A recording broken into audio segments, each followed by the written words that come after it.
Hello दोस्तों, आज अपन बात कर लेते हैं कि पेट के अंदर बनने वाली गैस के क्या क्या कारण हैं, लक्षण क्या क्या हो उत्पन्न हो सकते हैं और उसका निवारण क्या क्या है। आज ये देखा गया है कि मैक्सिमम आज हर पीढ़ी के व्यक्तियों को, चाहे वो बच्चा हो, चाहे वो जवान हो, चाहे बूढ़ा हो, हर व्यक्तियों को आज गैस की प्रॉब्लम हो रही है। यानी पेट के अंदर गैस की जो प्रॉब्लम है वो लगातार बढ़ती जा रही है। लगातार हम इन समस्या से बार बार में परेशान होते रहते हैं, बार बार में हमें गैस बन जाती है। तो आज उसके क्या क्या कारण हैं, क्या क्या लक्षण हैं, वह सारी चीजें हम डिटेल से पढ़ेंगे। आज मैं पूरी आपको डायग्राम बेस्ड सारी चीजें समझाने वाला हूं कि किस तरह से आपके शरीर में गैस बनती है, पेट में गैस बनती है। लेकिन इसके लक्षणों के बारे में अगर मैं आपसे बात करूं कि सबसे पहले इसके कौन से कारण हैं, तो सबसे मेजर जो कारण है वो यही है कि जैसे आप कभी कभार चिकना मतलब ज्यादा तेली और ज्यादा मिर्च वाला भोजन कर लेते हैं तो वहां पर आपको गैस की प्रॉब्लम हो जाती है।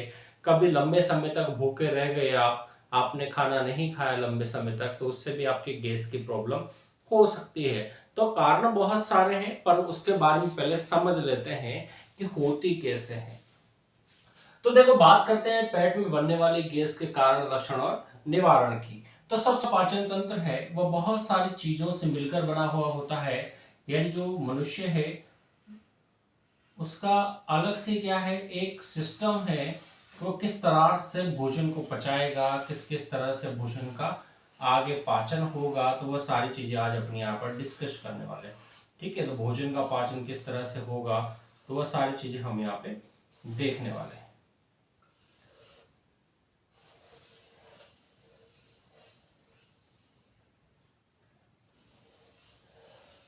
तो ये शरीर का जो पाचन तंत्र है उसके मैं डायग्राम बना रहा हूं आपके सामने।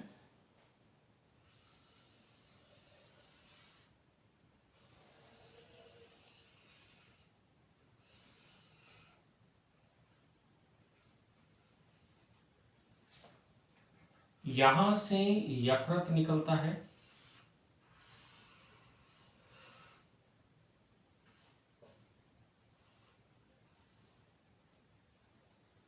और यहां से जस्ट नीचे, यकृत के जस्ट नीचे अग्नाशय वगैरह निकलता है। तो यहां से मैं इधर बना देता हूं, बस अपने को समझना है क्या क्या होता है। ठीक है, तो सबसे पहले बात कर लेते हैं कि गैस बनने का मुख्य कारण क्या है। तो गैस बनने का आपका जो मुख्य कारण है वो ये है कि जैसे जब आप किसी भोजन को करते हैं, ठीक है, जब किसी भोजन को करते हैं, अगर इस भोजन के अंदर अगर मिर्च वगैरह तेल की मात्रा अगर ज्यादा है, तो यहां पर जब ये भोजन आपके पाचन तंत्र में जाता है, तो ये पाचन तंत्र में जब जाता है तो यहाँ पर पाचन तंत्र में पहले से ही पाचक रस उपस्थित होता है, जिसे जठर रस के नाम से जाना जाता है। किस नाम से जाना जाता है? जठर रस के नाम से। और जठर रस के नाम से जाने के कारण ये वाला जो पोर्शन है ये काफी एसिडिक होता है। ठीक है, तो यहां पर काफी एसिडिक फॉर्म होती है, तो यहां पर जैसे ही ये गोलस के रूप में, यानी यहां पर आपके भोजन में लार मिला दी जाती है। ठीक है, यानी आपके भोजन का पाचन यहां से ही प्रारंभ कर दिया जाता है। यानी मनुष्य के मुख के अंदर जो लार उपस्थित होती है उस लार से ही मनुष्य के भोजन का पाचन प्रारंभ हो जाता है, और ये उसके बाद में यकृत में जाता है, और यहां से ये जाकर ये जैसे ही एसिडिक फॉर्म में जाता है तो यहां पर इसका पाचन स्टार्ट हो जाता है।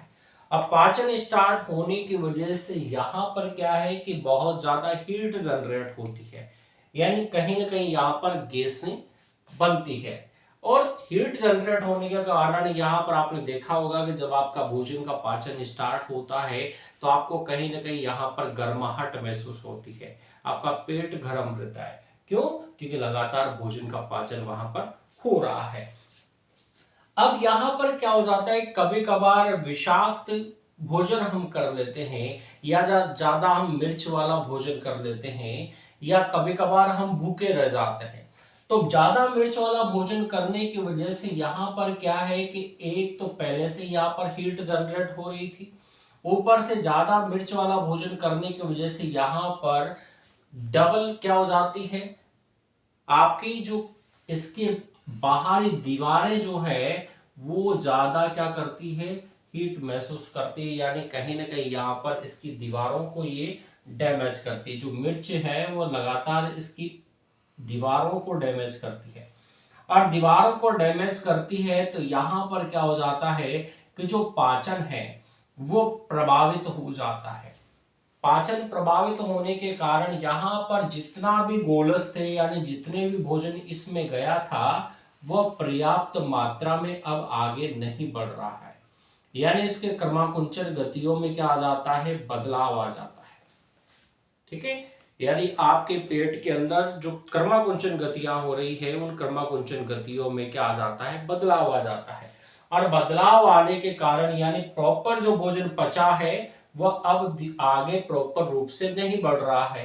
अब प्रॉपर रूप से जैसे ही आगे नहीं बढ़ेगा तो बीच में जो खाली गैप बचेगा, उस खाली गैप में क्या हो जाता है, जैसे बीच में गोलस के बीच में गैप बच गया तो इस गैप में क्या हो जाती है, हवा भर जाती है।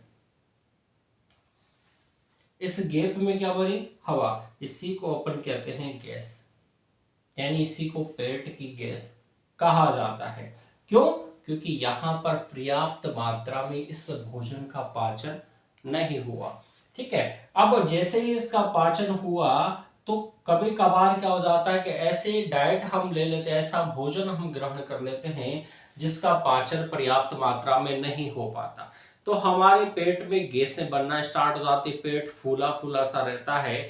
उसके बाद में ज्यादा खाने की हमें इच्छा नहीं होती, ज्यादा भूख नहीं लगती। ठीक है, दिन भर थकान से महसूस होती है, और बार बार में हमें क्या है, बिल्कुल थकान से महसूस होती है। और कभी कभार तो ऐसा भी होता है कि कभी कभार उल्टी भी आने लगती है, या कभी कभार खट्टी डकारें आती है, बहुत ज्यादा स्मेल उन डकारों में देखने को मिलती है, या बहुत ज्यादा स्मेल वाला पोर्शन देखने को मिलता है। तो ये सारे किसके लक्षण हैं, गैस के लक्षण हैं। और आज ये जो गैस है ये आम रूप से बहुत ज्यादा मात्रा में आज मनुष्य में देखने को मिल रही है, क्योंकि आज जो भोजन है वो प्रॉपर डाइट हम नहीं ले रहे हैं, यानी जो भोजन हमें लेना था वो प्रॉपर नहीं ले रहे हैं, कुछ भी अंदर डाल रहे हैं, जो मिल गया जो ये खा लिया। अब जो मिल गया जो हम खाएंगे तो कहीं ना कहीं हमारा जो पाचन तंत्र है वह प्रभावित होगा, क्योंकि भोजन का पर्याप्त पाचन अगर यहाँ हो जाता तो उस भोजन को, अधपति भोजन को यहां से क्या करता, वो आगे बढ़ाता, छोटी आंत को दे देता, और छोटी आंत को देते ही मैक्सिमम पाचन आपका छोटी आंत के अंदर ही होता है भाई। आपके शरीर में जो भोजन का मैक्सिमम पाचन है वो कहाँ होता है, छोटी आंत के अंदर। ठीक है, और छोटी आंत के अंदर जब पाचन होता तो पूर्ण रूप से इसका पाचन कंप्लीट यहां हो जाता, और जिसके कारण से आपको गैस नहीं बनती। लेकिन पाचन पर्याप्त मात्रा में नहीं होने के कारण, यानी कहीं न कहीं हमारा भोजन विषाक्त होने के कारण यहाँ पर क्या हो जाता है कि उन टुकड़ों में जो गोलस बने हैं उन टुकड़ों में बीच में गैप रह जाता है, और रहने की वजह से वहां पर क्या हो जाता है कि ये जब आगे की तरफ मूव करते हैं, आगे की तरफ खिसकते हैं, तो खिसकने के साथ साथ इन टुकड़ों में क्या जाता है, गैप आ जाता है, और इसी के बीच में यहाँ पर हवा भर जाती है। और ये जो हवा है ये क्या करती है, ये दबाव डालती है किसके ऊपर, जो आहार नाल की जो दीवारें हैं उनके ऊपर ये क्या डालती है, दबाव डालती है। और दबाव डालने की वजह से हमारा पेट क्या हो जाता है, सूजन हो जाती है, पेट फूला फूला सा रहता है, और कभी कभार तो गैस की वजह से दर्द तक होने लग जाता है, और बहुत तेज दर्द तक गैस का होता है, ये याद रखना, बहुत तेज दर्द। कभी कभार तो ऊपर तक दर्द आ जाता है, यानी कभी कभार यहाँ बीच में भी गैस के दर्द होते हैं। अगर साइड में होता है तो फिर वो हार्ट का दर्द है, लेकिन गैस का दर्द भी यहाँ पर होता है सीने पे। कभी कभार यहाँ होता है, कभी पेट में होता है, कभी किसी जगह होता है, या कभी कभार गैस अन्य अंगों तक भी चली जाती है। ये गैस बहुत ही ज्यादा खतरनाक हो सकती है, क्योंकि किसी भी जगह गैप आने का मतलब आप देखा होगा कि एक छोटा सा एग्जांपल देता हूं, जैसे आपने घर में कोई मोटर चला रखी है और उस मोटर में अगर वो मोटर पानी लेना छोड़ देती है, और बीच में एयर बबल आ जाते हैं, एयर आ जाती है, तो फिर मोटर पानी को उठाना क्या कर देती है, बंद कर देती है। यानी वो खाली चलेगी, सामने पानी नहीं आएगा। क्यों? क्योंकि बीच में क्या आ गई, एयर। तो उस एयर को निकालना बहुत जरूरी है, उस वायु को निकालना बहुत जरूरी है, क्योंकि अगर मोटर ऐसे ही खाली घूमेगी तो वो जल सकती है।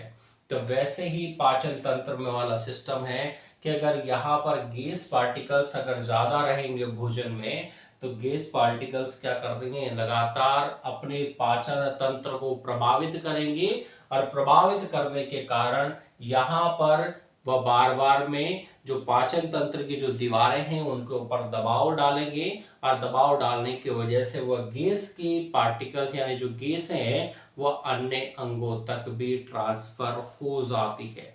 और अन्य अंगों तक अगर ये गैस ट्रांसफर हुई तो आपको बहुत सारी समस्याओं का सामना करना पड़ सकता है। तो कहीं ना कहीं आपका भोजन जो है वो इस चीज के लिए जिम्मेदार है। आपकी गैस का सबसे बड़ा जिम्मेदार है आपका भोजन।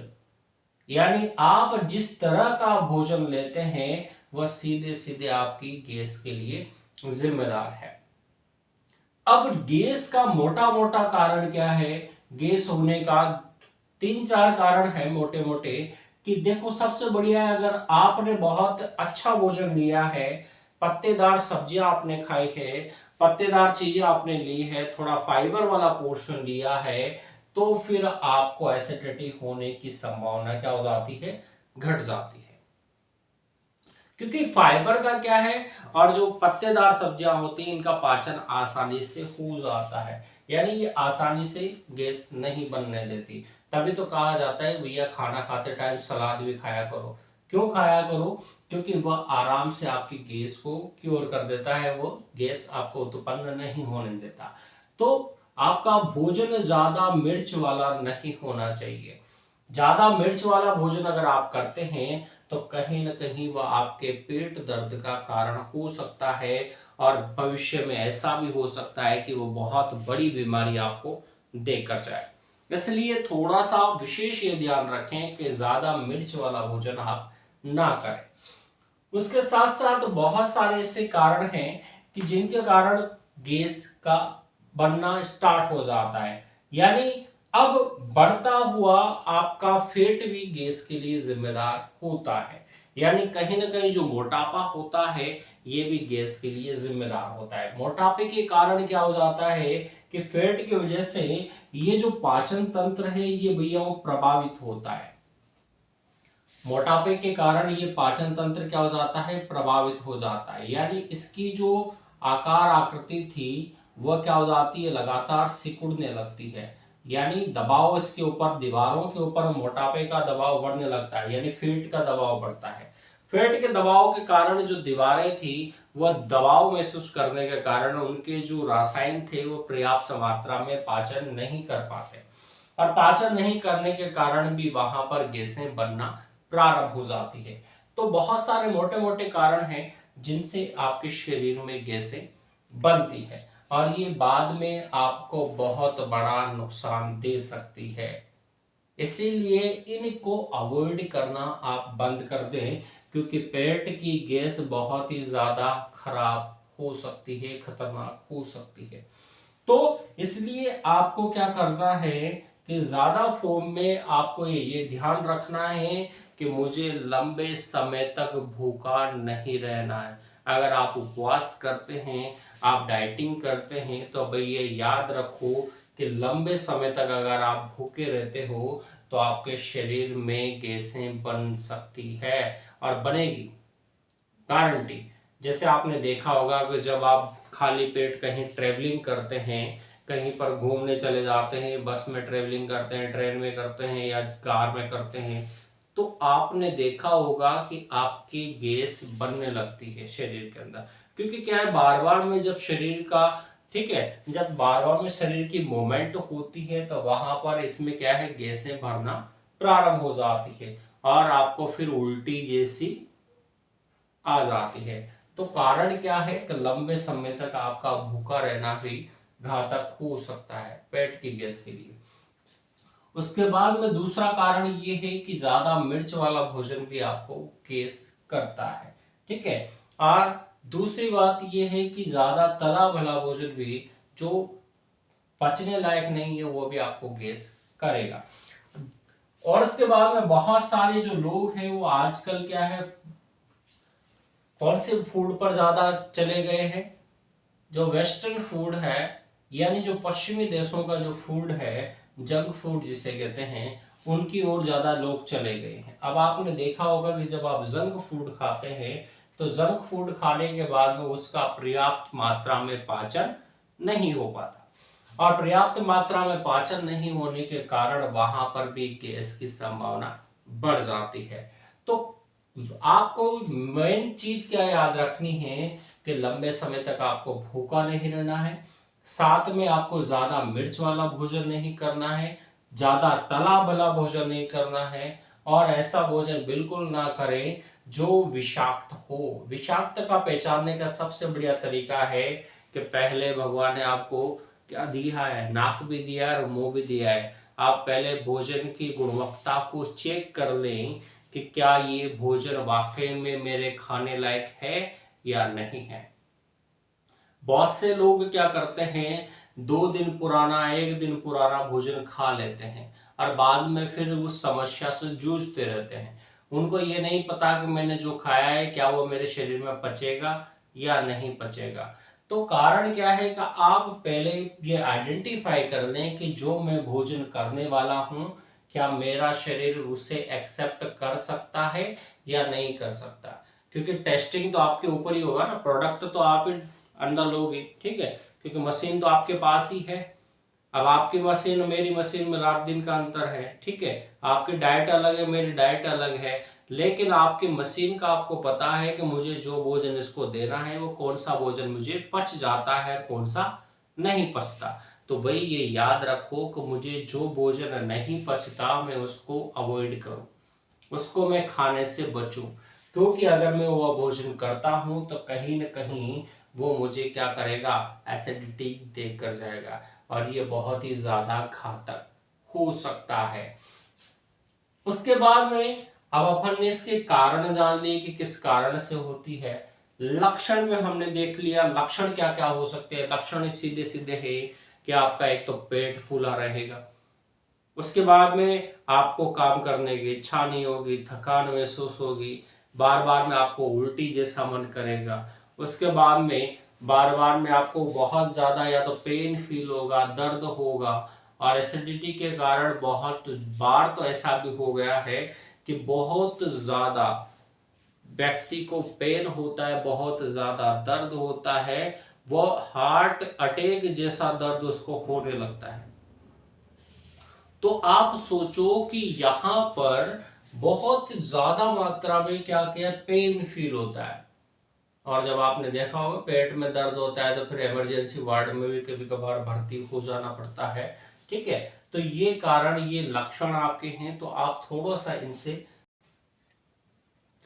शरीर में पाचन तंत्र के असंतुलित होने के कारण गैस को आज बहुत ज्यादा बीमारी के रूप में देखा जा रहा है, और आज बहुत ज्यादा व्यक्तियों में गैस की समस्या बढ़ती जा रही है। तो सबसे पहले बात कर लेते हैं कि लक्षण क्या क्या है।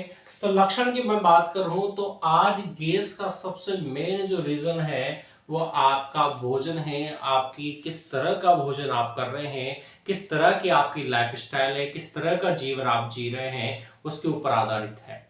यानी आपकी गैस की समस्या आपकी लाइफस्टाइल पर डिपेंड करती है कि किस तरह की लाइफस्टाइल आप जी रहे हैं। आपने देखा होगा कि जो लोग ज्यादा तीखा भोजन करते हैं, ज्यादा फास्ट फूड करते हैं, या ज्यादा शराब पीते हैं, ज्यादा नशे करते हैं, या फिर जो लंबे समय तक भूखे रहते हैं, ज्यादा तला वाला चीजें ज्यादा खाना पसंद करते हैं, ज्यादा चटपटी चीजें खाना पसंद करते हैं, उनमें आज गैस की समस्या ज्यादा बढ़ती जा रही है। तो मोटे मोटे आज मैं आपको कारण बता देता हूं कि आज किस तरह से गैस की समस्या बढ़ती जा रही है। तो सबसे पहले बात कर लेते हैं कि आपके शरीर के अंदर जो आंतें होती हैं, उन आंतों के अंदर बैक्टीरिया पाए जाते हैं जो लाभदायक जीवाणु होते हैं, जिसे बैसिलस के नाम से जानते हैं। ये लाभदायक जो जीवाणु होते हैं ये आपके शरीर में जो पाचन तंत्र है, इस पाचन तंत्र की क्या करते हैं, हेल्प करते हैं। यानी आपके शरीर में जो भोजन है, इस भोजन को पचाने के लिए ये बैक्टीरिया क्या होते हैं, जिम्मेदार होते हैं। जो आते होती हैं इनके अंदर बैसिलस जीवाणु पाए जाते हैं और ये जीवाणु क्या करते हैं, आपके भोजन को पचाने में सहायक होते हैं। यानी मैं आपको कुल मिलाकर बात ये कहूं कि जैसे आपने किसी डेड बॉडी को देखा है, वो डेड बॉडी जब बाहर पड़ी रहती है तो उसमें बहुत सारे जो बैक्टीरिया है वो उस डेड बॉडी को गलाने लग जाते हैं। यानी उसकी त्वचा को, उसके शरीर को धीरे धीरे क्या हो जाते हैं, बिल्कुल खत्म करने लग जाते हैं। तो वैसी ही प्रक्रिया यहाँ पर चलती है कि आपने कोई भी भोजन आपने अंदर ग्रहण किया, उसको फिर पचाने का काम कौन करते हैं, बैक्टीरिया करते हैं। यानी आपके शरीर में कुछ रासायनिक पदार्थ और साथ में बैक्टीरिया इस भोजन को पचाने में सहायक होते हैं। अब क्या होता है कि जैसे बैक्टीरिया क्या हो जाते हैं, हम ज्यादा लहसुन प्याज, ठीक है, ज्यादा मिर्च, इन चीजों का जब यूज करते हैं तो ये जो लहसुन प्याज जो मिर्च है ये इन बैक्टीरियाओं की क्रिया को प्रभावित करती है। और ये साइंटिफिकली प्रूफ है कि जो लहसुन प्याज और जो मिर्च है, लाल मिर्च जो है ज्यादा, ये क्या करती है, इन बैक्टीरियाओं की क्रिया विधि को प्रभावित कर देती है। और प्रभावित करने की वजह से यहाँ पर क्या हो जाता है, यहाँ पर ये बैक्टीरिया पर्याप्त मात्रा में भोजन का पाचन नहीं कर पाते।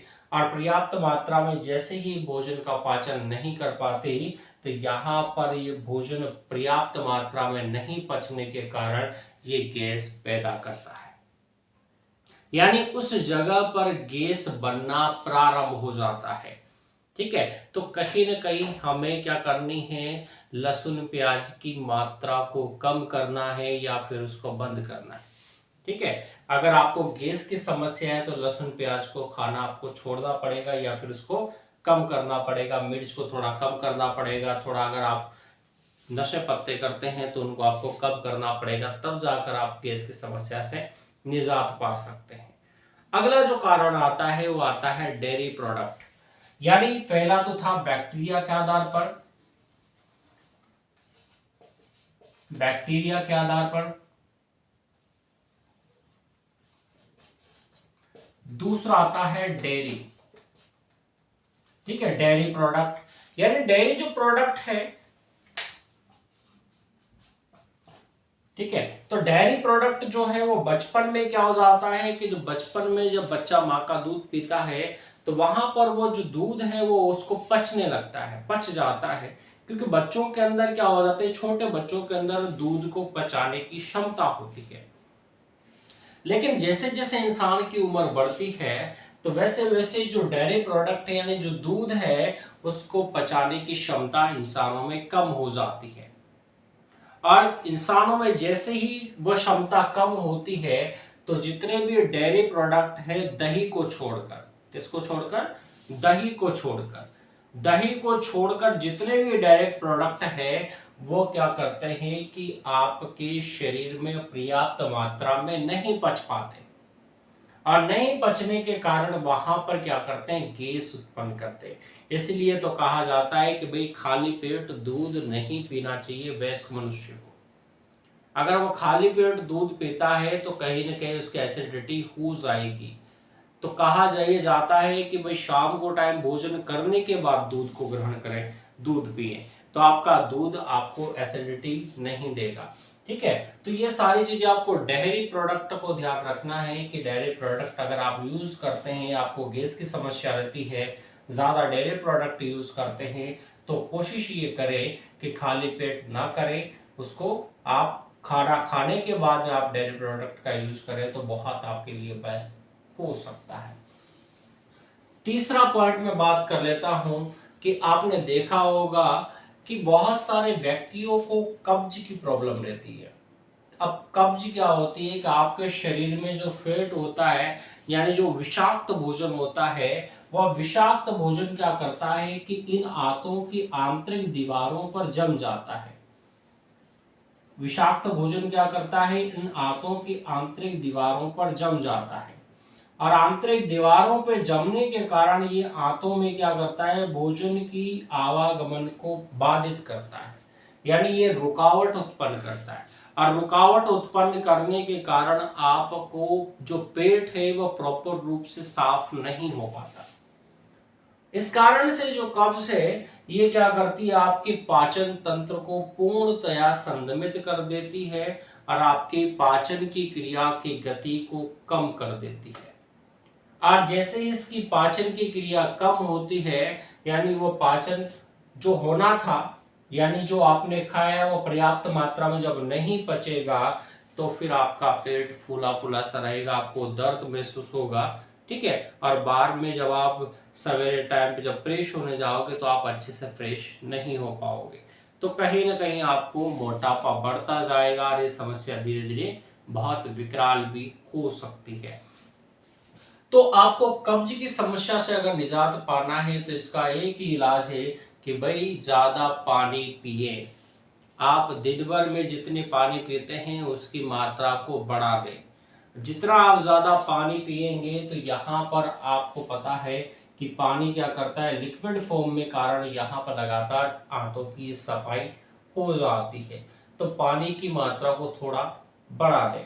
और अगर आपको कब्ज की समस्या रहती है तो कब्ज की समस्या पे मैं अलग से एक वीडियो बना दूंगा, उसमें आपको सारी डिटेल आपको वहां पर समझा दूंगा कि क्या किस तरह से हम कब्ज से बच सकते हैं। उसके बाद में लोगों में ये देखा गया है कि तीसरा पॉइंट था अपना कब्ज। चौथा पॉइंट की मैं ऊपर बात करता हूं कि लोग क्या करते हैं, आज जल्दी जल्दी भोजन करते हैं। जैसे उनको कहीं ट्रेन छूट रही हो, कहीं उनको जाना हो, कहीं उनको कुछ करना हो तो जल्दबाजी में भोजन करते हैं। चबा चबा कर भोजन तो करना छोड़ ही दिया है लोगों ने, बस जल्दबाजी में कुछ न कुछ टूस लो, ठीक है, कुछ न कुछ शरीर के अंदर डाल लो और चलो। आज इतनी फास्ट लाइफ हो चुकी है कि लोग अपने भोजन के बारे में भी पर्याप्त मात्रा में उनको टाइम नहीं दे पा रहे। क्यों? लगातार वो फास्ट भोजन लगातार करते जा रहे हैं, जल्दी जल्दी जल्दी जल्दी। अब आपको पता है कि आपके भोजन को अगर आप तो बिल्कुल मोटा टुकड़ा है तो वो अंदर जाकर पर्याप्त मात्रा में पचेगा नहीं, तो आपको भोजन को बारीक पीसना है इन दांतों से। जितना आप बारीक पीसोगे तो पचाने में आपको ज्यादा दिक्कत नहीं आएगी, ठीक है। तो बारीक पीस कर अगर आप भोजन को अंदर ग्रहण करोगे तो फिर आपको पचाने में दिक्कत नहीं आएगी। तो सभी से मैं यही कहूंगा कि आप भोजन को जब भी करें तो आराम से धीरे धीरे अच्छे से उसको चबा चबा कर करें, तब जाकर आपकी कहीं गैस की समस्या से आप निजात पा सकते हैं।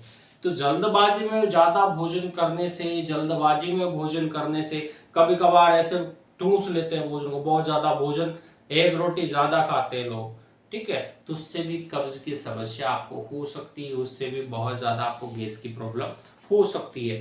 तो लिमिट से ज्यादा भी भोजन ना करें, ठीक है, और जल्दबाजी में भी भोजन ना करें। और विशेष ये थोड़ा सा ध्यान रखें कि अगर आप भोजन करते हैं तो भोजन के साथ थोड़ा सा सलाद यूज करें। अगर गर्मी है तो उसके साथ छाछ वगैरह खट्टी चीज जरूर यूज करें, क्योंकि वह क्या करते हैं, आपके शरीर की पाचन की क्रिया को बढ़ा देती है। इसी कारण से थोड़ा सा आपको इन चीजों के बारे में विशेष ध्यान देना है। और लास्ट में अगर मैं बात करूं तो मैं फास्ट फूड की बात करूंगा कि आज क्या करते हैं लोग, क्या है, ज्यादा फास्ट फूड यानी वेस्टर्न कल्चर में जा रहे हैं। लोग आजकल पिज्जा बर्गर खाना ज्यादा पसंद करते हैं, लेकिन उनको ये नहीं पता कि हम कहीं ना कहीं हमारे पाचन तंत्र से ही क्या कर रहे हैं, खिलवाड़ कर रहे हैं। ये जो फास्ट फूड है ये कब पचते हैं, ये भैया सर्दी के समय आप इनको पचा सकते हो, क्योंकि ये उन पश्चिमी देशों में ये प्रथा चलती है क्योंकि वहां पर हमेशा ठंडा मौसम होता है। इस कारण से वहां के जो लोग हैं वो उनको आसानी से पचा पाते हैं। आपने देखा होगा सर्दियों के टाइम पर हमारी पाचन क्षमता बढ़ जाती है, अपने जितना भोजन करते हैं वो हम में पच जाता है, क्योंकि उस टाइम पर ज्यादा हीट जनरेट नहीं होती। पाचन तंत्र क्या होता है, जैसे मान के चलो कोई आपके कूलर चल रहा है, अगर वो ठंडा अगर एनवायरनमेंट है तो क्या कूलर गर्म होगा? नहीं। लेकिन गर्मी के टाइम पर मोटर तो गर्म हो जाएगी ना। तो वैसे ही अपनी मोटर क्या हो जाती है, गर्मी में गर्म हो जाती है, इस कारण से कम पचता है।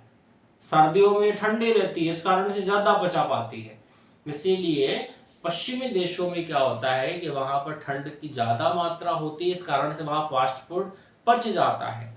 लेकिन आज इंडिया गर्म प्रदेश है, तो यहाँ पर फास्ट फूड ज्यादा अपन जब खाते हैं तो वो पच नहीं पाता, और नहीं पचने के कारण हमें बार बार में क्या होना पड़ता है, गैस की समस्या से, कब्ज की समस्या से हमें परेशान होना पड़ता है। तो इन टॉपिक्स के ऊपर जरूर आप एक बार ध्यान रखें कि मुझे किस तरह से इन पर काम करना है।